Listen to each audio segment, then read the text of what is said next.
ಇನ್ನು ಡಿಸೆಂಬರ್ ಕೊನೆಯ ಭಾಗದಲ್ಲಿ ಅಥವಾ ಕೊನೆಯ ದಿನಗಳಲ್ಲಿ ಹುಣಸೂರಲ್ಲಿ 10 ಕೋಟಿ ಚಿನ್ನವನ್ನು ದೋಚಿ ಪರಾರಿಯಾಗಿದ್ರಲ್ಲ, ಅವರೆಲ್ಲರೂ ಈಗ ಬಿಹಾರದಲ್ಲಿ ಲಾಕ್ ಆಗಿದ್ದಾರೆ. ಬಿಹಾರದ ಪೊಲೀಸರ ಜೊತೆಗೂಡಿ ಕರ್ನಾಟಕ ಪೊಲೀಸ್ ಮಹಾ ಬೇಟೆಯಾಡಿರೋದು. ಗನ್ ತೋರಿಸಿ ಚಿನ್ನದ ಅಂಗಡಿಯನ್ನ ಲೂಟಿ ಮಾಡಿತ್ತು ಖತರ್ನಾಕ್ ಗ್ಯಾಂಗು. ಅದು ಮಠಮಠ ಮಧ್ಯಾಹ್ನ 2 ಗಂಟೆಯಲ್ಲಿ, ಡಿಸೆಂಬರ್ 28ನೇ ತಾರೀಕು ಮಧ್ಯಾಹ್ನ 2 ಗಂಟೆಯಲ್ಲಿ ಹುಣಸೂರು ತಾಲೂಕಲ್ಲಿ ನಡೆದಿದ್ದು ಭಾರಿ ದರೋಡೆ. ಆಭರಣ ಮಳಿಗೆಯ ಒಳಗಡೆ ನುಗ್ಗಿ ಒಬ್ಬ ಹೆಲ್ಮೆಟ್ ಹಾಕೊಂಡಿದ್ದ, ಒಬ್ಬ ಮಾಸ್ಕ್ ಹಾಕೊಂಡಿದ್ದ, ಇನ್ನೊಬ್ಬ ಕ್ಲಿಯರ್ ಫೇಸ್ ಇತ್ತು.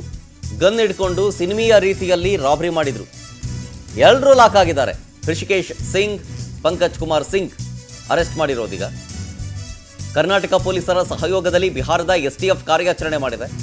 ಬಂಧಿತರಿಂದ ಚಿನ್ನದ ಸರ, ಉಂಗುರ, 1 ಲಕ್ಷ ನಗದು, ಬೈಕನ್ನು ವಶಕ್ಕೆ ಪಡ್ಕೊಂಡಿದ್ದಾರೆ. ಪಂಕಜ್ ಕುಮಾರ್ ವಿರುದ್ಧ ಕರ್ನಾಟಕ, ಬಿಹಾರ, ಜಾರ್ಖಂಡ್, ರಾಜಸ್ಥಾನ ರಾಜ್ಯಗಳಲ್ಲಿ ಕೊಲೆ, ಕಳ್ಳತನ ಸೇರಿ ಹಲವು ಕೇಸ್ಗಳಿದೆಯಂತೆ ಈತನ ಮೇಲೆ. ಋಷಿಕೇಶ್ ವಿರುದ್ಧವೂ ಕೂಡ 4 ಕ್ರಿಮಿನಲ್ ಕೇಸ್ಗಳಿದ್ದಾವೆ. ಇವ್ರಿಗೆ ಸಾಥ್ ಕೊಟ್ಟವರು ಎಲ್ಲಿದ್ದಾರೆ ಅನ್ನೋದನ್ನು ಹುಡುಕಬೇಕಷ್ಟೇ ಇನ್ನಷ್ಟೇ.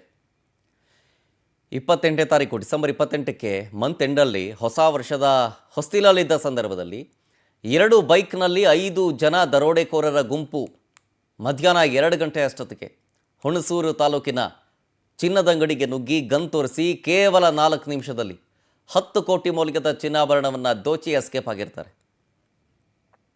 ಈಗ ಇನ್ನುಳಿದಿರೋರನ್ನು ಅರೆಸ್ಟ್ ಮಾಡಬೇಕಾಗತ್ತೆ. ರಿಕವರಿಯೂ ಕೂಡ ಇನ್ನೂ ಆಗಬೇಕಾಗಿದೆ. ಕಾದು ನೋಡಬೇಕು.